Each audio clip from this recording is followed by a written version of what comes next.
दोस्तों अॼु मां तव्हांखे ॿुधायां थो त जेके टिकटॉक ते शेरो शेरी कनि था उहे बैकग्राउंड किथां था आणनि ऐं हुनखे उहे एडिट कीअं कनि था।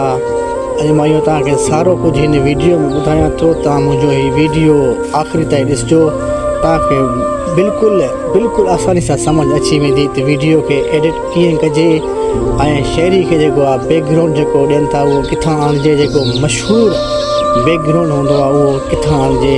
तव्हांखे ॿियो किथे बि वञण जी ज़रूरत न आहे।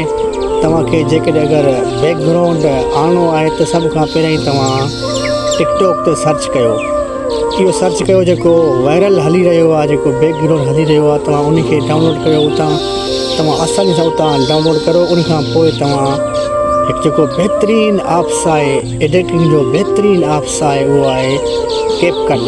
तव्हां उन कैपकट में तव्हां आसानी सां तव्हां सिखी सघो था, आसानी सां तव्हां करे सघो था, उनखे बैकग्राउंड ॾेई सघो था। तव्हांखे उहो उन में तव्हां वीडियो खे एडिटिंग करे सघो था। हर शइ उहो आसान तरीक़ो आहे।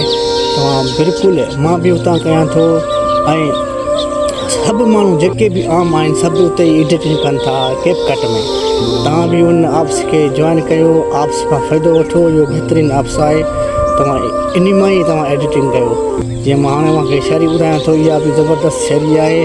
उन सां गॾु मुंहिंजे जेको चैनल आहे यूट्यूब जो इन खे सब्सक्राइब कयो। तव्हांजी महिरबानी थींदी। अचो त हीअ शायरी ॿुधो तव्हां। तोखां जो धार थियासीं वरी न कंहिंजा यार थियासीं, तोखां जो धार थियासीं वरी न कंहिंजा यार थियासीं। कई घणनि माण्हुनि कोशिशि असांखे पंहिंजो यार बनाइण जी, पर असां न कंहिंजा यार थियासीं।